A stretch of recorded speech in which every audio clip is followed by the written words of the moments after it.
Paper കട്ടിന്റെ ഈ ആഴ്ചയിലെ പ്രധാന സംഭവങ്ങളിലേക്ക് എല്ലാവരെയും സ്വാഗതം ചെയ്യുന്നു. 2022 ജൂൺ 12 മുതൽ 18 വരെയുള്ള പത്രങ്ങളിൽ വരുന്ന അതേപോലെ മത്സര പരീക്ഷയ്ക്ക് എങ്ങനെ നമുക്കത് ഉപകാരപ്രദമാവുന്നു എന്ന കാര്യമാണ് നമ്മൾ ഈ പേപ്പർ കട്ടിലൂടെ കഴിഞ്ഞ 8 മാസമായിട്ട് ചർച്ച ചെയ്തു വരുന്നത്.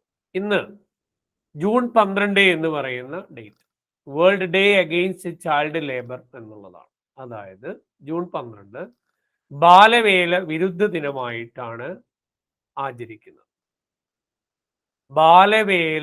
ദേശീയ ബാലവേല വിരുദ്ധ ദിനമാണ് ജൂൺ 12. ഓർത്തു വെക്കുക, ദേശീയ ബാലവേല വിരുദ്ധ ദിനമാണ് ജൂൺ 12, മറന്നു പോകണ്ട. മറ്റൊരു വാർത്ത, അടിത്തട്ട് താഴ്ത്തുന്നത് പുഴകളെ കനാലാക്കും എന്ന ഒരു വാർത്തയാണ്. പക്ഷെ അതിൽ നമുക്ക് ആവശ്യമുള്ള ഒരു നോളേജ് ഉണ്ട്, അതാണ് നമ്മൾ എടുക്കുന്നത്. വെള്ളപ്പൊക്കം തടയാൻ ലക്ഷ്യമിട്ട് സംസ്ഥാനത്ത് നടപ്പാക്കുന്ന പദ്ധതിയാണ് റൂം ഫോർ റിവർ എന്ന പദ്ധതി. ഓർത്തു വെക്കുക, റൂം ഫോർ റിവർ എന്ന പദ്ധതി. ആ പദ്ധതിയെ കുറിച്ചുള്ള ആശങ്കയാണ് അറിയിച്ചിട്ടുള്ളത്. റൂം ഫോർ റിവർ എന്ന പദ്ധതി വെള്ളപ്പൊക്കം തടയാൻ ലക്ഷ്യമിട്ട് നമ്മുടെ സംസ്ഥാനത്ത് നടപ്പിലാക്കുന്ന പദ്ധതിയാണ്. നദികളുടെ എല്ലാം ആഴം കൂട്ടുക എന്നതാണ് ഇതിന്റെ പ്രധാന പരിപാടി എന്ന് പറയുന്നത്. ഇത് നെതർലാൻഡിൽ നിന്നുമാണ് നമ്മൾ മനസ്സിലാക്കിയത്. നെതർലാൻഡ് വിജയകരമായി പരീക്ഷിച്ച് നടപ്പിലാക്കിയ സംഭവം എന്നാണ് പറയപ്പെടുന്നത്. അതാണ്.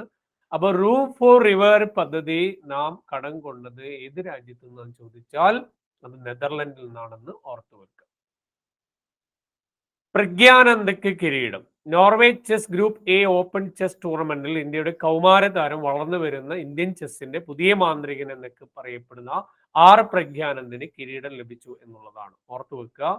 ഇനി ഒരു പരീക്ഷാ പോയിന്റ് ഓഫ് വ്യൂ നമ്മൾ ഇതിനെ കാണൽ, പ്രഗ്യാനന്ദൻ ഏത് മേഖലയിൽ പ്രശസ്തനാണെന്ന് ചോദിച്ചാൽ ചെസ് ചാമ്പ്യൻ ആണ്. സമീപകാലത്ത് ചെസ്സിൽ ഏറ്റവും മികച്ച നേട്ടങ്ങൾ കൈവരിച്ച ഇന്ത്യക്കാരനാണ് പ്രഗ്യാനന്ദ് ഏത് മേഖലയിൽ പ്രശസ്തനാണെന്ന് ചോദിച്ചാൽ ചെസ് ആണെന്ന് ഓർത്തു വെക്കുക. പ്രൊഫസർ ടി പ്രദീപിന് അന്താരാഷ്ട്ര ജല പുരസ്കാരം. വെള്ളവുമായി ബന്ധപ്പെട്ട ഗവേഷണങ്ങൾക്ക് നൽകുന്ന Prince Sultan bin Abdul Aziz അന്താരാഷ്ട്ര ജല പുരസ്കാരം, PSI PW എന്ന് പറയുന്ന അന്താരാഷ്ട്ര പുരസ്കാരം മദ്രാസ് IIT പ്രൊഫസറായ ടി പ്രദീപിന് ലഭിച്ചു എന്നുള്ളതാണ്. സെപ്റ്റംബർ 12 ന്യൂയോർക്കിലെ ഐക്യരാഷ്ട്രസഭ ആസ്ഥാനത്ത് വെച്ച് നടക്കുന്ന ചടങ്ങിലാണ് ഇത് നൽകപ്പെടുക എന്ന് ഓർത്തു വെക്കുക. അപ്പൊ സൗദി അറേബ്യൻ കിരീട അവകാശിയായിട്ടുള്ള സുൽത്താൻ ബിൻ അബ്ദുൽ അസീസ് 2002 ഈ PSIWD എന്ന അവാർഡ് ഏർപ്പെടുത്തിയത്. അന്താരാഷ്ട്ര ജല പുരസ്കാരം ലഭിച്ച ഇന്ത്യക്കാരനാണ് ടി പ്രദീപ് 2022. ഓർത്തു വെക്കുക. 2 കോടി രൂപയാണ് ഇതിന്റെ പുരസ്കാര തുക എന്നതും മറക്കരുത്.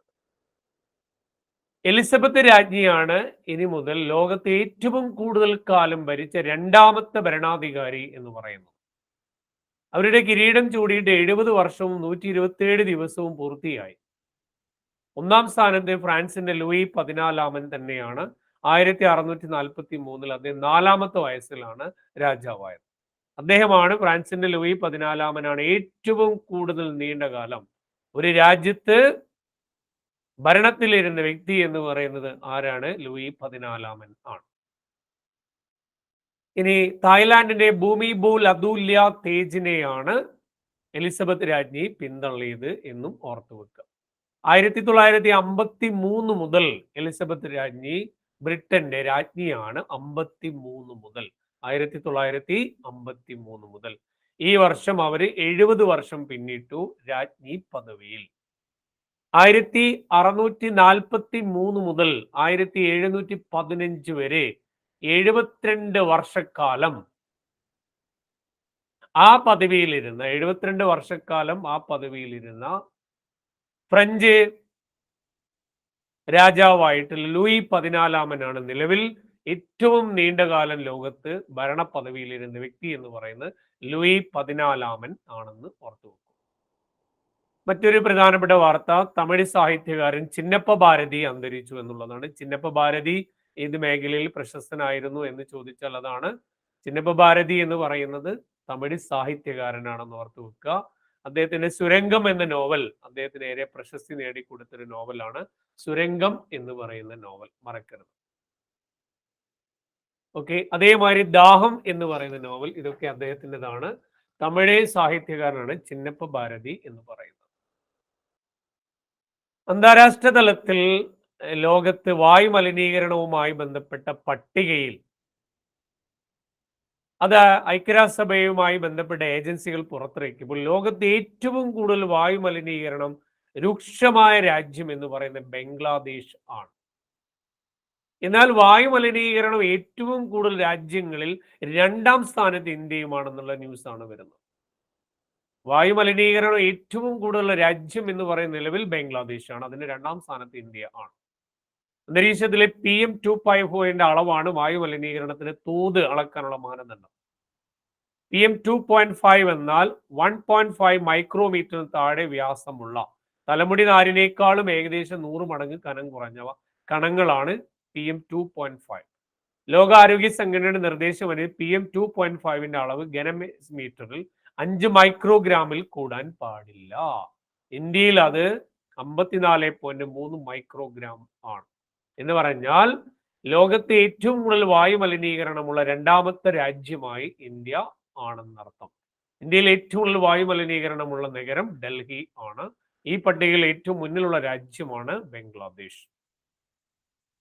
തകിൽ വിദ്വാൻ കരുണാമൂർത്തി മരണപ്പെട്ടു. മലയാളിയായിട്ടുള്ള കോട്ടയം സ്വദേശിയായിട്ടുള്ള തകിൽ മാന്ത്രികനായിട്ടുള്ള കരുണാമൂർത്തി മരണപ്പെട്ടു എന്നുള്ളതാണ് മറ്റൊരു പ്രധാനപ്പെട്ട ന്യൂസ് എന്ന് പറയുന്നത്. അപ്പൊ തകിൽ വിദ്വാൻ അല്ലെ കരുണാമൂർത്തി ഏതു മേഖലയിൽ പ്രശസ്തനായിരുന്നു ചോദിച്ചാൽ തകിൽ ആണെന്ന് ഓർത്തു വെക്കുക.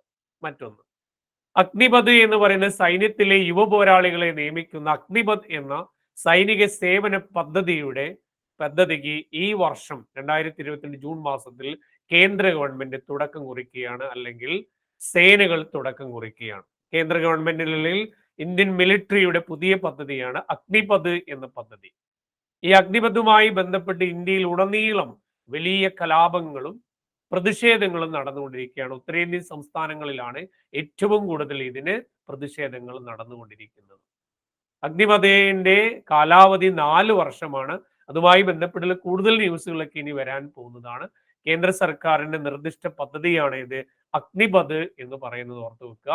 ഇന്ത്യൻ പട്ടാളത്തിലേക്ക് ആളുകളെ എടുക്കുന്ന കേന്ദ്ര ഗവൺമെന്റിന്റെ പദ്ധതിയാണ് ഏത് ഈ പറയപ്പെടുന്ന അഗ്നിപഥ് എന്ന് പറയുന്ന പദ്ധതി. മറന്നു പോകരുത്.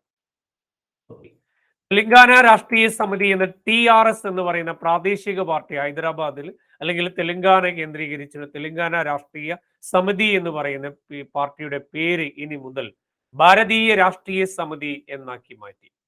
അപ്പൊ ഏത് സംസ്ഥാനത്തെ രാഷ്ട്രീയ പാർട്ടിയുടെ പേരാണ് ഭാരതീയ രാഷ്ട്രീയ സമിതി എന്നാക്കി മാറ്റിയതെന്ന് ചോദിച്ചാൽ നമുക്ക് ഉത്തരം പറയാം. TRS തെലങ്കാന രാഷ്ട്രീയ സമിതിയുടെ പേരാണ് ഇപ്പോൾ മാറ്റിയിട്ടുള്ളത്. ഓക്കെ, അപ്പോ ഈ ആഴ്ചയിലെ മറ്റൊരു പ്രധാന വാർത്ത എന്ന് പറയുന്നത് ലോക കേരള സഭയ്ക്ക് 2022 ജൂൺ 17 തുടക്കം കുറിച്ചു.